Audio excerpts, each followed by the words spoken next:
고린도전서 시간입니다. 고린도 교회는 하나님의 은혜 가운데서 크게 부흥한 교회였지만 또 문제도 많은 교회였죠.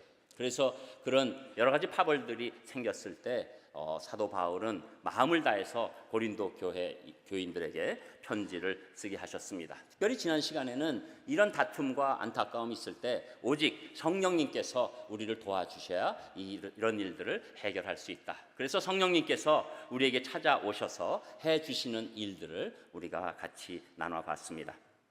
오늘은 이제 그런 가운데서 우리 인생을 바라보게 하십니다. 너희들이 사실은 인생을 잘못 보고 있다. 인생의 진정한 의미를 알고 인생을 건축하게 되면 지금 하고 있는 행동들이 얼마나 부질없고 안타깝고 그리고 정말로 큰 힘이 되지 못하는 것인가에 관해서 말씀하고 있는 것이죠. 그래서 오늘은 참 중요한 말씀인데 과연 우리가 어떻게 하는 것이 인생을 잘 건축하는 것인가? 그 인생 보이지 않는 것 같죠. 그러나 그 인생을 바치고 있는 것은 영적이기 때문에 영적 가치 가운데서 우리에게 사도 바울이 권면해 주는 말씀이 바로 오늘 인생의 건축이 되겠습니다. 첫 번째로 이제 인생의 건축의 기초에 관해서 사도 바울은 얘기하고 있는 것이죠. 우리가 어떤 기초든지 많이 있을 수 있지만 인생의 건축의 기초는 오직 예수님이 되지 않으면 그 기초는 흔들리고 무너질 수밖에 없다. 그 말씀이 여러분 읽으셨지만 고린도전서 3장 10절 11절에 나오는 것입니다. 우리 10절 11절 또 한 목소리로 같이 읽겠습니다. 화면에도 있고 또 주보 오른쪽에도 있습니다. 10절 11절 우리 같이 읽습니다. 시작. 내게 주신 하나님의 은혜를 따라 내가 지혜로운 건축자와 같이 터를 닦아두매 다른 이가 그 위에 세우나 그러나 각각 어떻게 그 위에 세울까를 조심할지니라. 이 닦아둔 것 외에 능히 다른 터를 닦아둘 자가 없으니 이 터는 곧 예수 그리스도라. 아멘. 사실 인생은 그냥 지어가는 것이 아니라 가만히 보면 하나님의 은혜를 따라서 그 지혜로운 하나님께서 우리 인생 하나하나 지어가고 있으시다는 것을 알게 되는 것이죠. 그러면서 가장 중요한 그것은 이 터라는 것입니다. 기초라는 것입니다. 우리가 건물을 지을 때 기초가 제일 중요하죠. 터가 가장 중요합니다. 건물의 기초가 잘못되면 쉽게 무너지고 마는 것이죠. 우리는 과거에 삼풍백화점 무너졌을 때 그것을 너무나 잘 알고 있습니다. 그 당시에 그 백화점은 우리나라 최고의 백화점, 아주 가장 물건이 좋은 백화점, 그런 걸로 유명했습니다. 그래서 많은 사람들이 그 백화점에 찾아갔지요. 그런데 그 백화점이 어떻게 됐습니까? 한순간에 무너졌지요. 가만히 보니까 기초도 잘못됐고 기둥들을 온전히 세우지 못했습니다. 그래서 그 백화점은 사실은 공간이 이렇게 우리처럼 기둥 없이 넓게 터져 있는 그런 백화점이어서 사람들이 그 당시에 가장 이게 다니기 좋은 백화점으로 인식하고 있었죠. 여러분 그렇다고 해서 이게 지금 기둥 없다고 또 걱정 바로 하시면 안 됩니다. 이 건물을 자랑하고자 하면 이 41년 전에 우리 박창원 장로님 또 우리 김가편 권사님께서 산상교회에 정말로 정성을 다해서 봉헌한 건물이에요. 그 당시 그냥 지은 게 아니라 이 설계를 그 홍익대에 있는 나상기 교수라는 분한테 부탁해서 이분이 이 설계를 가지고 국전에서 상까지 받은 건물입니다. 여러분 40년 전에 이렇게 기둥 없게 진다는 거 너무너무 어려운 거예요. 그럼 여러분들은 증거를 대라 그럴 거 아니에요. 지금도 든든한지. 기분 좋게도 올 4월에 아주 이거저거 다 하는 안전검사를 우수한 성적으로 통과했습니다. 여러분 걱정 안 하셔도 됩니다. 아주 지금도 너무 튼튼하고 앞으로도 계속 아주 오랫동안 갈 수 있는 지금 지은 건물보다 오히려 튼튼한 건물에 여러분 앉아 계신 줄 믿으시길 바랍니다. 이런 거에 아멘 하긴 참 죄송한데 그런데 이렇게 아름다운 건물이 있을 때 이게 아름다워지려면 기초가 튼튼해야 되는 것이죠. 이왕 자랑한 김에 또 우리가 이게 편백나무입니다. 위를 또 가끔 보세요. 십자가가 있습니다. 위에 십자가가 달려있는 교회 드물지요. 그래서 여러분 편백나무 냄새를 꼭 맡고 싶으신 분들은 유아실에 다리미 있을 때 하는 그 분무기를 가지고 나무에다가 뿌리신 다음에 조금만 기다려 주시면 편백나무 냄새가 팍팍 올라올 것입니다. 여러 가지 얘기가 딴 쪽으로 갔지만 이 기초하다가 이렇게 됐는데, 여러분 이렇게 건물의 기초가 중요한 것이죠. 그런데 이 기초가 누가 돼야 된다는 겁니까? 오직 예수 그리스도만이 되셔야 된다는 거예요. 다른 것이 기초가 되면 그 인생이 흔들린다는 것입니다. 그리고 결정적인 순간에 무너진다는 것이에요. 이것을 사도 바울이 강조하고 있는 것이죠. 아무리 대단한 인생이라도 예수 그리스도가 그 인생에 없으면 모래 위에 세운 집입니다. 아무것도 아닙니다. 우리는 오직 예수님 통해서 영원한 사망에서 구원받고 영생으로 들어가는 줄 믿습니다. 여러분 인생이 정말로 이 기초가 없으면 뭐 이렇게 되는 것 같고 저렇게 되는 것 같고 잘 돌아가는 것 같아도 결국은 흔들리는 것이고, 흔들릴 때 그것을 감당할 만한 어떤 힘도 공급받지 못하게 되는 것이죠. 그래서 요한복음 3장 16절, 우리가 너무 잘 아는 말씀 가운데서 하나님이 세상을 이처럼 사랑하사 독생자를 주셨으니 이는 그를 믿는 자마다 멸망하지 않고 영생을 얻게 하려 하심이라. 오직 예수님만이 영생으로 우리를 인도하시는 가장 강력한 기초인 줄 믿습니다. 그래서 예수님 안에서만 우리가 죄 용서를 받고, 그리고 하나님의 구원이 임하고 영생으로 들어가는 그 놀라운 징표가 우리 심령 가운데 있고, 하나님께서 그 징표를 바라보시면서 너는 내 아들이다, 너는 내 딸이다, 이렇게 말씀해 주시는 거지요. 그래서 우리가 마지막 인생 결산할 때 예수 그리스도가 없으면 구원받지 못하는 것이고, 그 인생은 실패가 되는 것입니다. 여러분, 우리는 이 인생을 성공과 실패로 자꾸 재단하죠. 그러나 저는 인생의 지나가는 과정 가운데서는 결단코 성공과 실패로 재단하지 않습니다. 왜냐하면 그것은 큰 의미가 없기 때문이에요. 하나님 안에서는 성공도 쓰임받을 수 있고 실패도 쓰임받을 수 있습니다. 그러나 진정한 인생의 성공은 예수 그리스도를 믿고 구원받고 영생에 이르는 것입니다. 인생의 진정한 의미를 깨닫는 것입니다. 이것이 정말로 진정한 성공이 되기 때문에 우리는 인생의 승리가 오직 예수 그리스도의 기초 위에 서 있기를 바라는 것이죠. 그래서 예수님도 마태복음 16장 26절에 보면 사람이 만일 온 천하를 얻고도 제 목숨을 잃으면 무엇이 유익하리요? 사람이 무엇을 주고 제 목숨과 바꾸겠느냐? 여기서 제 목숨이 무엇입니까? 영원한 목숨입니다.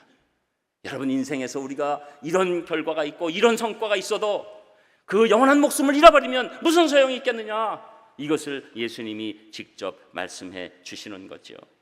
그래서 우리는 오직 예수님만이 우리의 기초가 됩니다. 특별히 이제 100세 시대니까 뭐 인생이 길다고 생각하면 기는 거죠. 저도 100세 시대 가운데서만 생각한다면 뭐 어떻게 될지는 모르지만 그냥 한 60% 정도 살아보니까 또 금방 뭐 계산도 안 해도 제 나이를 또 공개하게 되는데, 여러분 제가 그래도 그 정도 옛날 같으면 뭐 이거 꽤 사는 거지만 요새는 뭐 88하니까 크게 주장할 것도 못 되지만 제가 살아보니 여러분 인생이 이렇게 저렇게 있어서 좋은 일, 나쁜 일, 어려운 일, 힘든 일, 기쁜 일 다 섞어가죠. 그런데 점점 제가 살면서 느끼는 것은 우리의 그 깊은 죄성을 제일 많이 느껴요. 여러분 하루하루 살면서 이게 우리 힘으로는 점점 내 마음이 좋아져야 되는데 점점 그렇지 못한다는 걸 느껴요. 가만 놔두면 이것을 붙잡을 길이 없다는 것을 알아요. 세상에 마구 흔들린다는 것을 알아요. 그래서 살면 살수록 십자가의 그 놀라운 의미가 더 또렷해지는 겁니다. 나를 보니 정말로 구원받을 수 없는 존재구나. 네 심령의 깊은 곳을 찾아보니 정말로 천국에 들어갈 자격이 없구나. 그러니 인생 살면 살수록 제가 천국 갈 수 있는 길은 오직 예수 그리스도 외에는 없습니다. 이렇게 고백하게 되는 거예요. 여러분 이거는 저의 깊은 진실한 고백입니다. 성령님께서 역사하신다는 것은 우리 신앙생활하면서 내 이 깊은 죄성을 바라보게 해주시고 내 힘으로 절대 구원받을 수 없다. 여러분 저뿐만 아니라 저는 인생을 바라보면 우리 인생 가운데서 이렇게 해주면 맨 처음에 좋다고 그러다가 또 이렇기 때문에 또 기분 나쁘다고 그러고 저렇게 해주면 또 저렇기 때문에 기분 나쁘다고 그러고 이거 해주면 저거 달라고 그러고 저거 해주면 저거 달라고 그러고 우리가 얼마나 왔다 갔다 하면서 하나님과 점점 멀어지고 멋대로 살아갑니까? 여러분, 누가 우리에게 구원을 줄 수 있습니까?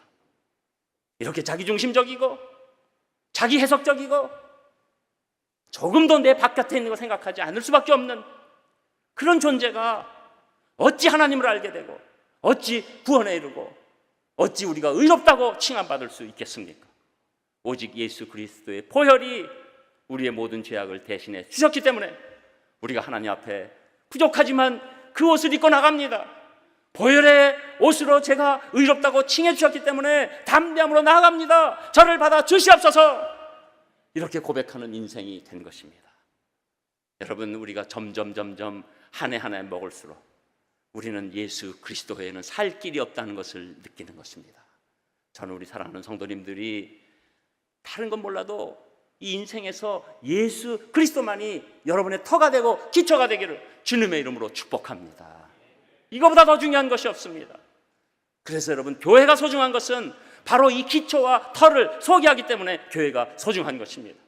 이 건물이 튼튼하기 때문에 소중한 것이 아니라 그 기초가 가장 중요하기 때문에 우리 교회가 가장 소중한 존재가 되는 것이죠. 그리고 두 번째로는 오늘 사도 바울은 인생 건축의 재료를 소개하고 있는 것이죠. 그 재료는 일시적인 재료가 있고 영원한 재료가 있다, 이렇게 말씀해 주시는데 그 말씀이 12절 13절에 나옵니다. 우리 12절 13절도 또 같이 읽겠습니다. 12절 시작. 만일 누구든지 금이나 은이나 보석이나 나무나 풀이나 짚으로 이 터 위에 세우면 각 사람의 공적이 나타날 터인데 그 날이 공적을 밝히리니 이는 불로 나타내고 그 불이 각 사람의 공적이 어떠한 것을 시험할 것임이라. 아멘. 자, 오늘 사도 바울은 인생 건축이 두 가지 재료가 있다는 것입니다. 여러분, 그런데 먼저 꼭 아셔야 될 것은 이 인생 재료의 두 가지 재료는 예수 그리스도가 터가 된 사람들, 그 다음에 두 가지 재료에 관한 얘기를 하는 것이죠. 예수 그리스도가 터가 되지 않으면 오늘 이 재료도 적용되지 않는 거예요. 예수 그리스도께서 터가 되지 않으면 오늘 이 두 번째 말씀은 아예 시작도 되지 않는 거예요. 예수 그리스도께서 터가 된 사람 가운데서 어떤 사람은 오늘 금이나 은이나 보석이 재료가 되는 사람이 있고 어떤 사람은 나무나 풀이나 짚으로 재료가 되는 사람이 있다. 그런데 이 재료의 특징이 무엇인가? 불이 붙었을 때 한 재료는 다 타버리는 것이고 다른 재료는 끝까지 유지하고 남아있는 재료라는 것이죠. 여기서 금은 보석이 비싼 거를 생각하시면 안 됩니다. 여러분, 금은 보석 불나도 타지 않는 재료, 여기서 얘기하는 나무나 풀이나 집, 불나면 다 없어지는 재료, 거기에 대해서 말씀하고 있는 것이죠.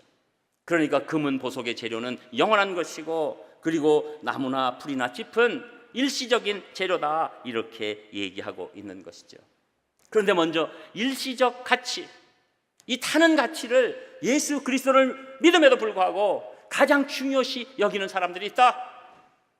여러분, 그 사람들 뭐라고 부릅니까? 세속적인 그리스도인이라고 부르는 거예요. 그리스도인이에요. 분명히 예수 그리스도를 믿습니다. 그러나 아직도 그들은 불에 타는 재료로 인생을 지어가고 있는 것이죠. 돈과 명예와 권력과 건강과 장수와 이런 것들만이 자신의 인생을 지킨다. 내가 예수 그리스도를 믿고 십자가의 보혈을 의지하지만 동시에 돈과 명예와 권력과 이런 것들, 나를 지키는 것에 결정적인 도구이다. 그리고 나는 이제 예수님 믿었기 때문에 예수 그리스도를 믿고 하나님이 주시는 돈과 권력과 건강과 장수의 공급을 받는 것이 가장 합당한 신앙생활이다. 이렇게 생각하는 신앙의 수준을 얘기하는 것이죠. 여러분, 우리가 예수님 맨 처음에 믿게 될 때 처음부터 고상하게 믿는 사람이 어디 있습니까? 고상하게 믿는 사람이 이상한 사람이에요. 저는 처음부터 우리 대한민국의 놀라운 아름다운 정치, 정말 귀한 그런 사람들의 화합과 북한 동포들을 살려주옵소서 하면서 예수님 믿는 사람 본 적이 없어요. 처음에 어렵고 힘들고 소원이 있고 아프고 어렵다가 내가 어디 가서 될 것 같지 않은데 사람들 보니까 거기서 좀 달라지는 것 같고 어느 교회가 힘 있는 것 같고 어느 목회자가 카리스마가 있고 영적 능력이 있는 것 같다. 그래서 와서 예배 드리고 예수님 일리가 있어 믿어보자. 그리고 이왕 믿게 됐을 때 하나님 이런 걸 공급해 주세요. 그래서 하나님께서 역사해 주셔서 이런 것들을 공급해 주시는, 붙여주시는 복이 분명히 있습니다. 분명히 해요. 그런데 여기서 끝나는 크리스찬을 세속적인 크리스찬이라고 하는 겁니다. 믿어서 예수님을 만나고 말씀을 듣고 여러 가지 예배를 드리는데도 불구하고 내 가치관은 평정되지 않아요. 내가 예수님 믿는 것은 그러나 저러나 내 이 땅에서의 돈과 명예와 권력과 건강과 장수와 자식들됨과 그것에 국한하는 것. 여러분, 저는 우리가 신앙심이 좋아도 계속적으로 어렵고 부족한 것 있으면 하나님께 간구해야죠. 그러나 이것이 더 중앙에 있다는 겁니다. 특별히 어려운 일이 생기는 순간이 되면 그것으로 쫓아가는 거예요. 여러분, 이 안타까운 거죠. 그래서 이 일시적인 가치, 이것을 중시하기 시작하면 예수 그리스도만이 털을 잡고 있지 그 인생에 아무것도 남는 게 없어요. 하나님 보실 때 아무것도 칭찬할 만한 것이 없다는 것입니다. 그런데 여러분, 이 영적인 그리스도인, 성장한 그리스도인은 무엇입니까? 금과 은과 보석이 있는 거예요. 이것은 비싸다고 얘기하는 것이 아니라 타지 않는 영원히 갈 가치를 가장 소중히 여긴다는 것이죠. 내가 이 땅에 살면서 돈도 필요하죠, 건강도 필요하죠, 권력도 필요할 때 있죠. 그러나 결정적인 순간이면 내가 하나님만 의지합니다. 심지어 저에게 돈과 권력과 명예와 건강과 장수를 잃을지라도 저는 하나님 놓칠 수 없습니다. 하나님이 원하시는 뜻을 포기할 수 없습니다. 하나님께서 저를 사랑해 주신 그 사랑을 잊을 수 없습니다. 저는 끝내 무슨 상황이어도 하나님의 뜻을 쫓아가겠습니다. 이렇게 고백하는 심령, 그리고 그렇게 일상생활을 하는 심령, 삶에서 그것이 드러나는 심령이 가장 하나님께서 원하시는 놀라운 금과 은과 보석의 재료로 지은, 영원한 가치로 지은 귀한 인생이다, 이렇게 말씀해 주시는 거죠. 여러분, 구체적으로 이 영원한 가치란 어떤 것입니까? 첫 번째로 예배를 최고로 잘 드리는 마음, 하나님을 사랑하는 마음을 예배로 나타내는 것. 저는 오늘 여러분이 하나님을 너무너무 사랑하시기 때문에 지금 예배 드리는 줄 믿습니다. 예배는 하나님께 드리는 사랑의 표현이에요. 그리고 하나님의 말씀을 가장 소중한 영적 음식으로 여기는 것입니다. 저는 영적 음식 없으면 이 땅에 살 수 없습니다. 하나님 말씀 저에게 임하여 주시옵소서. 그리고 늘 찬송과 감사로 기뻐하는 삶, 그리고 늘 기도하면서 시간을 조금이라도 늘리고 일정한 시간을 하나님께 기도로 드리려고 하는 그런 삶, 하나님과 대화하고 싶은 그 삶, 그런 것들이 소중한 영적 가치로 남는 거죠. 그리고 고린도전서 13장 13절에 믿음, 소망, 사랑, 여기에 관해서 늘 생각하고 있는 삶, 믿음으로 인생 해석하고 믿음으로 행동하고 믿음으로 기다리는 삶, 또한 무슨 일이 있어도 소망이 꺾이지 않는 삶, 하나님이 주신 소망은 절대로 인간이 갖는 꺾이는 희망이 아니라 영원한 소망이다 라고 담대히 걸어가는 삶, 그리고 예수 그리스도의 사랑 때문에 내가 하나님도 사랑하지만 사람들도 사랑할 수 있는 삶, 이것이 끝까지 가는 금과 은과 보석입니다. 여러분, 그래서 우리가 기회 있을 때마다 사람을 사랑하는 거예요. 여러분, 사람을 사랑하는 것의 가장 중요한 요소는 내가 그 사람의 입장에 서보는 것이고, 그리고 두 번째는 내가 희생하는 것입니다.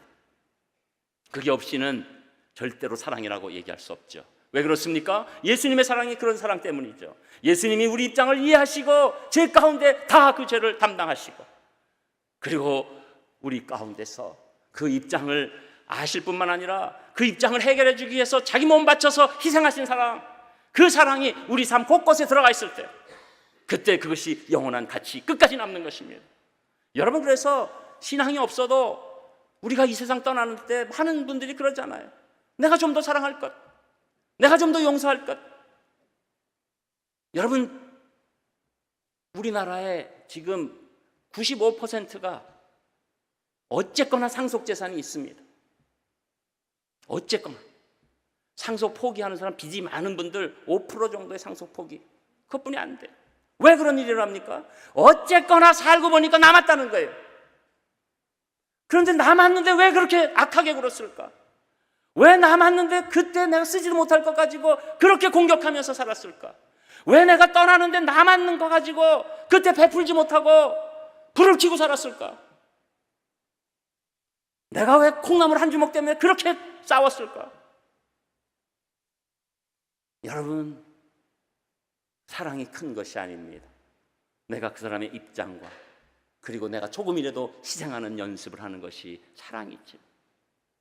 그래서 여러분, 사랑이 영원한 가치로 남게 되는 것이고, 특별히 하나님 사랑은 영원토록 우리에게 큰 힘을 주시게 되는 것입니다.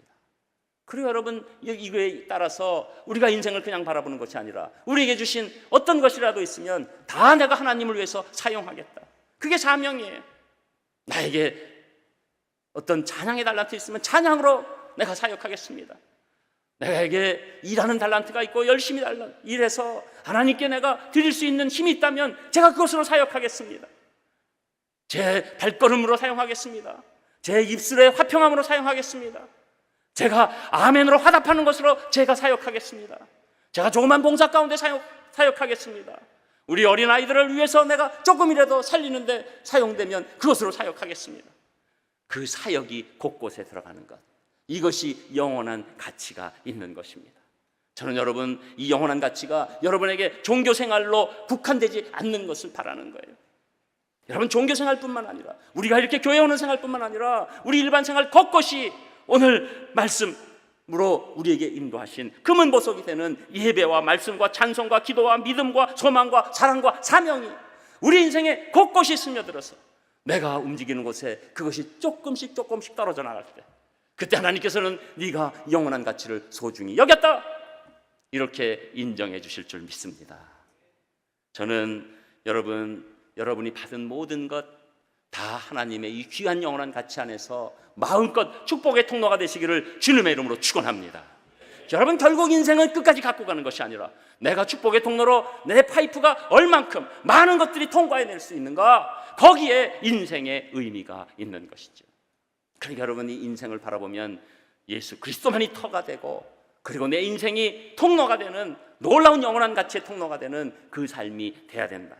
그런데 하나님께서 결국 이 인생 건축의 결과를 어떻게 드러내실까요? 그 말씀이 14절 15절에 나옵니다. 우리 14절 15절도 한 목소리로 읽겠습니다. 시작. 만일 누구든지 그 위에 세운 공적이 그대로 있으면 상을 받고, 누구든지 그 공적이 불타면 해를 받으리니, 그러나 자신은 구원을 받되 불 가운데서 받은 것 같으리라. 아멘.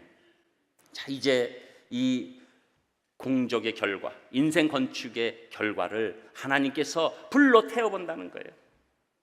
여러분, 불로 태운다는 것은 작게는 인생의 고난이지요. 인생의 고난이 오면 우리가 영적인 가치를 소중했는지 아니면 일시적 가치를 소중했는지 금방 나타납니다. 신앙생활 잘하는 것 같아도 어려움이 오면 하나님 뒤로 하고, 하나님 요새 힘 빠지셨네, 내가 다른 님으로 가야지. 저는 요새 무슨 친느님, 유느님 아주 너무너무 기분 나빠요. 아니, 어디다가 느님 붙일 데가 없어서 그런 데다가 느님을 붙입니까? 우리 크리스찬들은 오직 하나님 이렇게 부르고 그분만이 우리의 인생을 주장하신다는 것을 보통 때도 여러분 강력히 증거하셔야 돼요. 여러분, 치킨 시켜 먹으시면서 친느님 이러지 마십시오. 유재석한테 자꾸 유느님 그러지 마세요. 여러분, 오직 우리 인생 가운데서 고난이 있을 때 저는 하나님만이 나의 피난처십니다, 이렇게 고백하는 인생, 그것이 불이 왔을 때 영원한 가치가 드러나는 것이죠. 두 번째, 우리가 죽음이 왔을 때, 가장 큰 불 났을 때입니다. 그러나 그때 우리는 영원한 가치, 그리고 예수 그리스도의 반석 삼아서 내가 천국으로 입성하는 줄 믿습니다. 여러분, 크리스찬의 죽음은 끝나는 것이 아닙니다. 새로운 문을 열고 천국으로 입성하는 놀라운 것입니다. 그래서 우리 크리스찬의 죽음에 관해서는 우리는 천국 환송 예배를 드리는 줄 믿습니다. 그래서 이 죽음, 또 우리 혹시 살았을 때 예수님이 오시면 그때 엄청난 불로 재림의 때가 왔을 때 우리에게 온전히 드러나는 것, 영원한 가치가 드러나게 된다는 것이죠. 그런데 여러분, 이런 불이라는 것이 특별히 심판이라는 단어로 오게 되는데, 하나는 정죄 심판이라고 오게 됩니다. 그것은 계시록 20장에 나오는 것인데, 결국은 사람들 다 올려놓고 이 사람을 천국으로 보낼 것인가 아니면 지옥으로 보낼 것인가 하는 심판이 있다는 것이죠. 그 심판 가운데서, 이 정죄 심판 가운데서 사람들이 다 판단받을 때 우리는 예수 그리스도를 믿었기 때문에 이 정죄 심판에서 면제되는 줄 믿습니다. 왜? 강력한 변호인이 우리 앞에 나타나시기 때문에. 우리가 심판받을 때 예수님께서는 내가 누구누구의 죄를 내가 십자가에서 다 해결했습니다, 하나님 저 사람 천국으로 인도하실 줄 믿습니다 하면 우린 천국으로 바로 입성하는 줄 믿습니다. 여러분, 그게 우리가 이 결정적인 심판이 면제되는 거예요. 예수 그리스도가 우리 인생의 터가 됐기 때문에 우리가 그 정죄 심판에서 면제되는 줄 믿습니다. 그러나 상급에 관해서 이 너희들이 상 받을 만하냐, 여기에 관해서는 상급 심판이라는 것이 따로 있는 것이죠. 그래서 그것은 이제 이 생명책에 기록되고 우리가 천국에 들어가고 이런 것과 별개로 믿는 자들이 어떤 상을 받을 것인가에 관해서 심판받는 때가 온다는 것이죠. 그것이 고린도후서 5장 10절에 보면 이는 우리가 다 반드시 그리스도의 심판대 앞에 나타나게 되어 각각 선악간에 그 몸으로 행한 것을 따라 받으려 함이라. 그래서 그곳에서는 우리가 어떤 상급을 받을까, 아니면 상급이 전혀 없을까, 거기에 대해서 심판받게 되는 것이죠. 그런데 그 심판대는 그 우리가 얘기하는 것처럼 무서운 심판대의 의미가 아니라 베마라는 단어를 헬라어로 쓰고 있습니다. 베마 심판이라고 얘기하고 있는데 이것은 엄밀히 말하면 시상대예요. 그래서 로마 시대 경기장에서 운동선수들이 경기를 할 때 시상대가 있으면 그걸 베마라고 하는 것이죠. 예수님께서 재림하셔서 이제 그런 상급을 받는 심판을 주실 때 믿는 성도라면 우리가 다 구원은 받았지만 거기에 대해서 판단은 받아야 되는 것입니다. 상은 다 받는 게 아니에요. 상은 이 불타지 않는 영원한 가치, 금, 은, 보석의 재료로 삼아서 인생을 잘 사는 사람들에게 주시는 놀라운 하나님의 선물인 것이죠. 그때 놀라운 일이 일어납니다. 상 받을 거라고 생각한 사람이 못 받고, 못 받을 거라고 생각한 사람들이 상을 받아요. 왜 그렇습니까? 우리가 그동안은 보지 못했던 그 사람은 금과 은과 보석으로 집을 짓고 있었기 때문입니다. 우리가 볼 때 대단한 줄 알았더니 그 사람은 나무와 짚과 풀로 집을 짓고 있었으니까 예수 그리스도를 믿었지만 안타까운 모습이 나타난 것이죠. 우리도 건물 지면 준공검사를 받죠. 그런 것처럼 인생을 건축해서 우리가 상급 심판 가운데서 준공검사를 받게 되는 것입니다. 그래서 그 가운데서 상급이 정해지게 되는 것이죠. 그래서 15절에 보니까 그 공적이 불타는 사람이 있어요. 대단한 공적이 있는 줄 알았던데 공적이 불타요. 여러분, 이것은 세속적 가치만을 따른 안타까운 인생, 그 인생에 대해서 얘기하고 성경에서는 이것을 부끄러운 구원이라고 얘기하는 것입니다. 여러분, 특별히 창세기 19장에 보면 우리가 아브라함의 조카 롯의 이야기를 알죠. 롯은 같이 믿음으로 갈대아 우르를 떠나고 하란을 떠나서 같이 이 가나안 땅에 들어온 그런 귀한 사람입니다.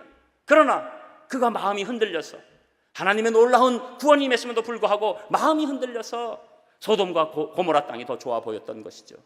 그래서 아브라함은 다른 길로 가고 롯은 소돔과 고모라로 가고 결국 불교왕 심판이 임했을 때 맨몸으로 뛰쳐나오는 안타까움이 있었죠. 그 소돔과 고모라에서 잘 먹고 잘 살았죠. 그러나 불심판이 일어났을 때 맨몸으로 뛰쳐나오는 부끄러운 구원 가운데 있었던 것입니다. 또 여러분, 또 한 사람 누굽니까? 십자가에서 한편 강도, 구원은 받았지만 제가 오늘 이제 예수님과 함께 있고 저를 낙원으로 인도해 주시옵소서라는 그런 고백으로 구원은 임했지만 인생을 따져보면 아무것도 하나님을 위해서 한 일 없는 부끄러운 구원을 받은 그 한쪽 강도를 우리가 하는 것입니다. 여러분, 우리는 인생 살면서 내가 예수 그리스도를 믿기 때문에 구원받은 것으로 끝나면 안 됩니다. 여러분, 우리 신앙은 여기서 멈추면 안 됩니다. 우리는 인생의 건축을 계속해서 하나님이 주시는 영적인 가치로 지어 나가야 될 줄 믿습니다. 그래서 우리는 인생에서 절대로 타지 않을 재료로 인생의 집을 지어야 된다는 것이죠. 제가 여러분 지금 한 예화를 들 때 이 사람의 우매함을 한번 생각해 보세요. 유능한 건축가 한 사람이 있었습니다. 큰 회사에서 일해서 온 그는 드디어 은퇴할 날이 되었습니다. 그런데 그 회사의 사장이 그에게 집을 하나만 더 지어달라고 부탁했습니다. 사실 그것은 그의 마지막 작업이 되는 것이었습니다.